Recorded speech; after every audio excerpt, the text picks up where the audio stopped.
Jackass.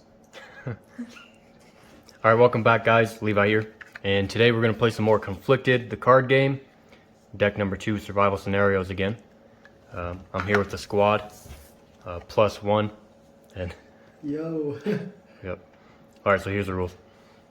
Every scenario assumes modern civilization is collapsing and the apocalypse is currently taking place. 1. Shuffle the deck and place it into the center of the table, which we've already done. 2. The first player reads the card and each player gives their answer, which is 1 round. The player asking the question awards the card that was just read, and that is 1 point, to the person with the best answer. The game moves clockwise and the process repeats, and you play as many rounds as desired. The player with the most awarded cards at the end of the game wins.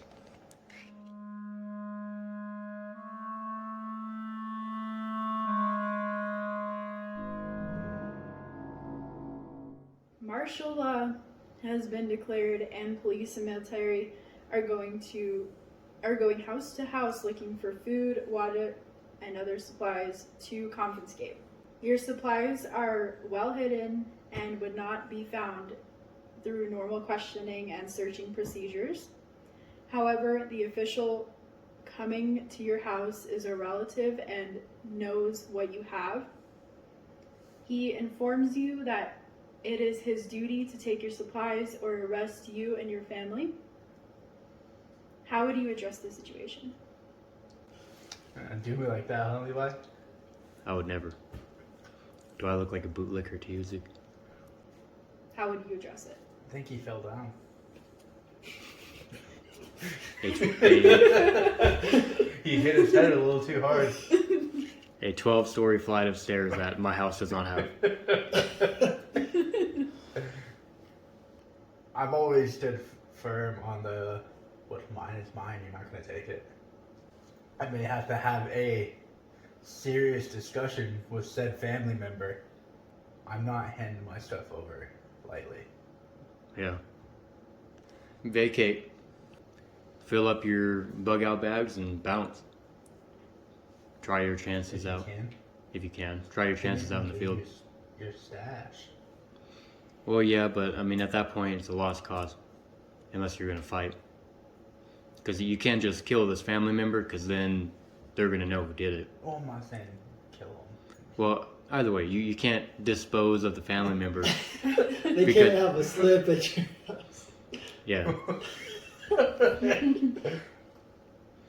So, I'd probably take my chances out on the road on that. In that instance. But if you're going to do that, then just give them the stuff if you're going to leave it all behind. Hey, there's a difference. I mean, if his prerogative, I think is the right word, is to take everything. Mine is just to survive. So if he takes everything, then I'm not going to survive. I have no chance. But if I fill up bags and go, then I have a higher chance. It doesn't say take everything. I think it's a percentage. Take your supplies or arrest you and your family. To me, that sounds like everything. Guns, food, water. No, I'll take what I can carry, or I'll take what I can put in my car, and I'm bouncing. He went swimming and just never came back. I don't know what happened. Being that it is a family member, I think I would compromise. My supplies are well hidden, so I would give him a little bit. But he knows what you have. That's fine. I'll give him a little bit. Not all of it. But what if he knows you're only giving him a little bit? It says he knows your supplies. If he won't accept a little bit, then he's not getting anything. If he doesn't it's take either a little bit or try to arrest me. You're going to have a conversation with this guy and see if you can come to a compromise. Yeah, the fact that he's a family member may allow for a compromise of some kind. But, I mean, if there's no compromise, then it looks I'm selling off my house and I'm having a going down swinging thing. You could try to take my supplies, but you'll take my lead first. Yeah. That's what you're saying? Yeah. Alright. Okay. Mine is mine. The covered. 3 different answers this time for once. Yeah. You said just basically like kill him. If you Well, don't. That's the default answer. no, not necessarily just kill him, but like try to compromise. And if you can't come to a compromise, then like you defend what's yours. Jokingly said he could go swim with the fishes, but Give him some cement shoes. You go Zeke's answer. I would do the same.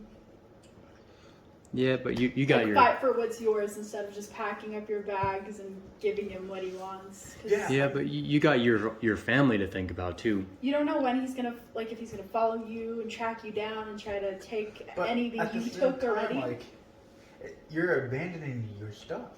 Like You're giving up. I'm easily. taking what I can. You can So take a little bit. you Yeah, can so- take a little bit, but well- if you had a massive stash, yeah, but think about what you're Are saying. you gonna want to leave that behind if you had a whole stash Yeah, that'll last through the think whole about it. apocalypse? Zeke's idea is you're gonna fight till you die. I mean, you're not winning in this situation either.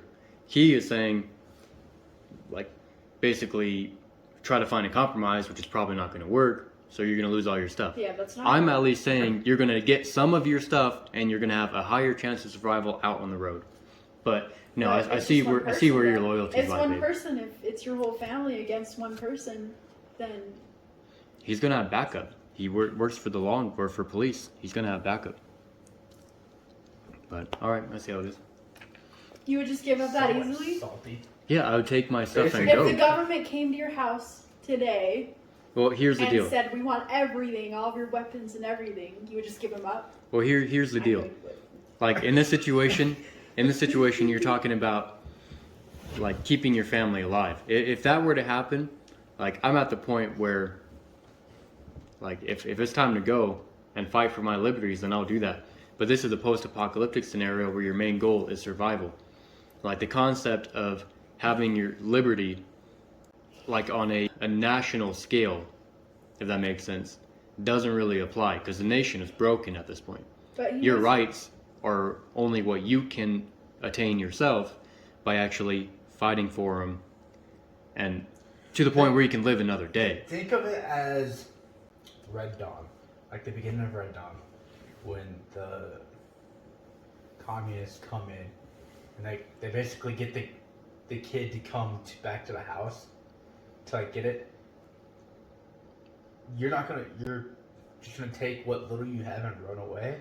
Yeah, is that not exactly what they did? They filled up their truck full of supplies and they went into the mountains. And then they fought back from there. Instead of trying to be exactly where the government knows you they didn't are. say that you're gonna fight back though. I said I'm going to take my stuff and go. If it comes down to fighting back, then it comes down to fighting back. But at the end of the day, you're not going to have a chance of surviving if you stay there and you bunker down at your own house where everyone's going to know exactly where you are. You have no guerrilla advantage. They can fucking bomb your house and you're done. You have a good point. Guess what they didn't get by supplies if they bombed my house? Yeah, but No, but the thing is, guess what you didn't get? No, but what if they Life, yes. Life, liberty, and the pursuit of happiness. But what Read if, your card, sir. Go ahead. No, but like you say, take supplies. What if he didn't let you take anything? Like he knows exactly what's there. So what if he said you can leave, but you're not taking anything? Well, that's He dependent might on the decide like that. circumstances. If he just rolls up to your house and has like the entire police force there and there's no possibility to bug out, that'd be a different story basically. So It's hard what to would really you do? say for Would you sure. fight back? Yeah. Probably at that point. But if I knew But he was that's what coming, this scenario kind of sounds like. well, I guess. But if I Doesn't knew he sound were like- coming, it didn't specifically say that he was knocking at your door. If I knew he was coming and I had time to get out of there with what little supplies I could, then that's what I'm doing. Well, one of these apocalyptic books, I don't remember which one exactly, but they have a scenario like that, a post EMP, Hmm. and they went door knocking, collecting stuff, but not really door knocking. They were corrupt and they went in and like raped one chick and yeah. So I mean, I if say I knew that fight was for yourself, happening, though. then I'd be out of there. fight for what's yours, because then you never know the next group that comes along or Fight. somebody else who tries to take your supplies, you're just gonna give them up again. At least I'll have a chance. I mean, at that point, if you're out there, then you at least would have the ability to do some guerrilla warfare. You're not just stuck inside your home that can easily be set on fire. Like, think about it similar to like Waco, Texas. They burned the building down on accident, but they still did it, killed 93 people. Imagine if they had left and gone somewhere else, they probably wouldn't have died. Because they weren't all confined in a building that the police, in that instance, the ATF, was able to just burn down. They could have taken what they had and gone, and they probably would have still been alive today. Anyways, next card. Next card. It's a heated topic. Yeah, that was a good one. All right. What will be more valuable after the collapse of society? Physical ability or knowledge? If you had to make a choice between taking in a 70-year-old female who lived through the Great Depression and can teach your group valuable skills, or a 28-year-old man who only offers a strong back, which one would you take into your group? What life skills is she teaching? What does she teach you? Well, thinking about it, from someone who lived through the Great Depression, probably farming, sewing, making food that doesn't require a lot of resources, just being more self-reliant, versus a 28-year-old who's just strong and can get stuff done. I'm gonna have to go with the old lady. Okay, why? I just think she has more skills that could be useful, like multiple skills that she could teach people. She could teach the whole group. I think that those skills could be used throughout the apocalypse. Whereas one man, if he's strong, like what happens if he dies? It would just be a waste compared to knowing all of these skills that she could teach. Yeah, I think I got to go with knowledge over brawn as well. Just because the life skills taught would definitely outweigh the physical ability. Work smarter, not harder type thing.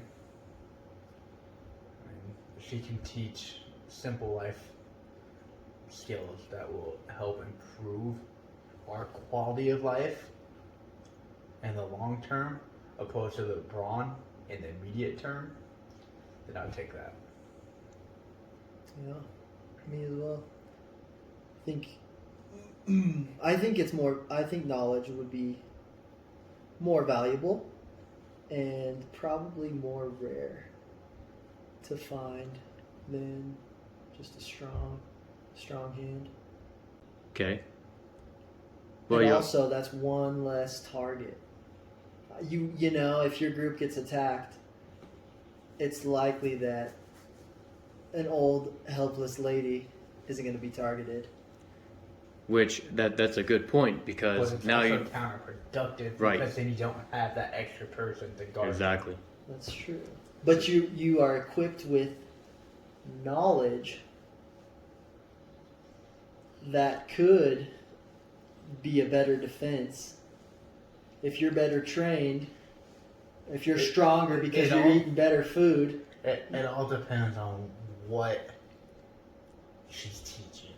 Well, we're talking about someone who survived the Great Depression, so this is probably not somebody who has combat experience. Yeah. Right. So But you don't know that either, though. She may have some fighting skills Or- that she knows. Or she's a 70-year-old woman. She could have been an EMT. combat strategy. I mean, Yeah, combat knowledge. You never combat know. knowledge. She can be a coach for people, even though But- she doesn't do it herself. Yeah, I mean, overall, I think you have to take the traits over brawn. Yeah, and I agree with that.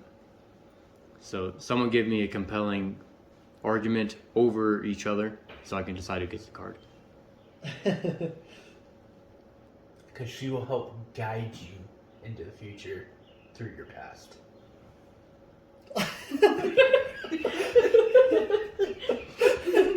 That's Get probably that the tattooed on your cringiest shit. That's the cringiest thing I've ever heard you say.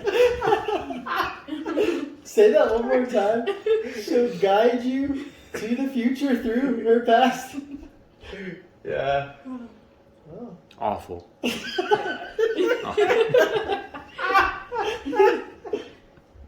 Okay.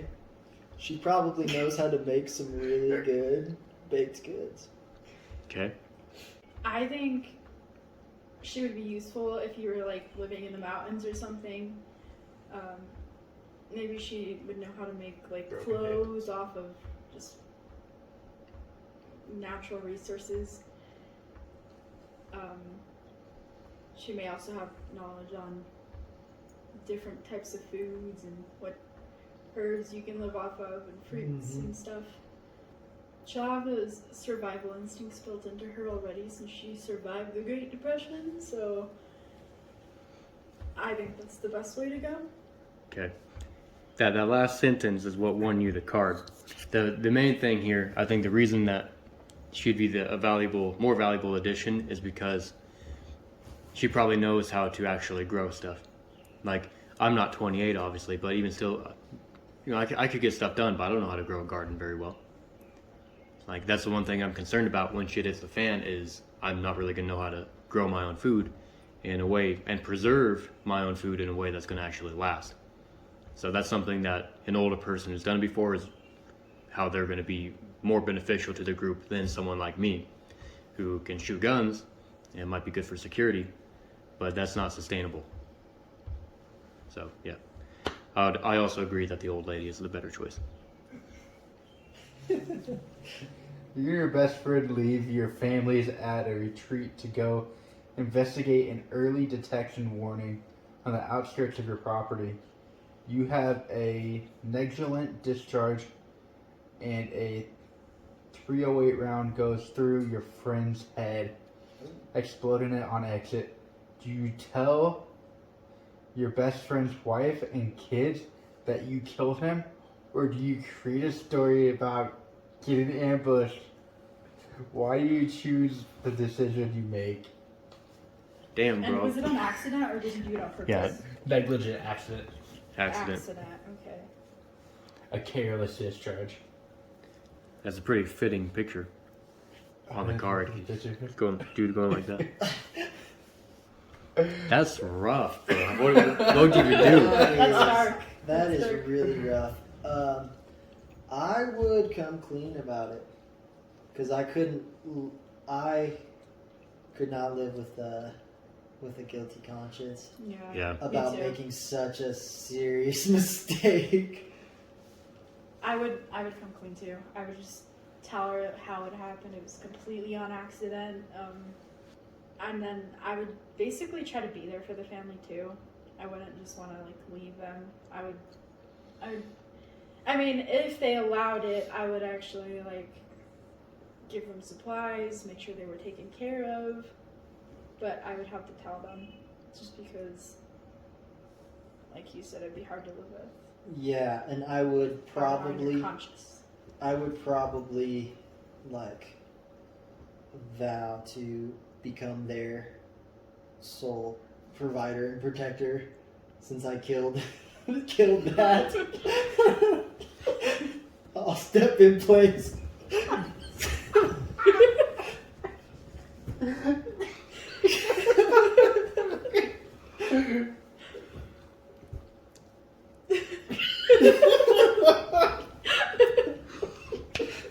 I mean, first off, I don't have negligent discharge.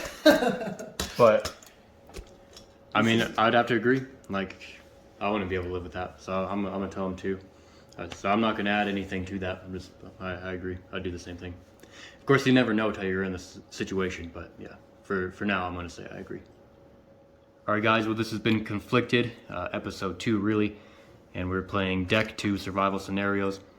Looking at it, we weren't really playing to win per se. We were just kind of going through cards. But Adriana has the most right now, so she technically won. But boo. With that all being said, we'd like to thank you all for watching. Feel free to like, comment, subscribe, check out the Patreon and charities and good causes down below if you want to support them or me. And with all that being said, again, thank you all for watching, and we will see you guys later. Bye.